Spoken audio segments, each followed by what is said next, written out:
আসসালামু আলাইকুম রহমতুল্লাহি বারাকাতু।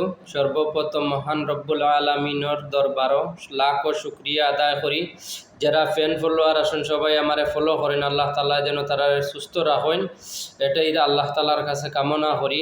আর বিশেষ করে মনে করুকা ভিডিওত আওয়ার উদ্দেশ্য হইল দেশের যে পরিস্থিতি দেখলাম, কিছু কিছু আলিম উলামা হলে মাজারের প্রতিবাদ করা, আর কিছু কিছু মানে উস্কানিমূলক দেশও একটা অশৃঙ্খলা বাজানির লাগি যারা মাজার বাঙ্গের মাজারে দোষ করছে। কিরে ভাই, দোষ করছে যারা বন্ডমি করে, মদ খায়, গাঞ্জা খায়, নাচে, এরপরে সজিদা দে, হিল দে, এরারে আমরা প্রতিবাদী হইল, এরারে আমরা বুঝাইয়া তারা যদি বুঝ মানে না, আইনের আশ্রয় করিয়া দেয়, সমস্যা নাই, যে আমরা এগুলা মানরাম না, প্রতিবাদ করি, তাই বলিয়া যে মাজার শরীফ বাঙ্গা এই বাঙ্গা এটা ঠিক নাই।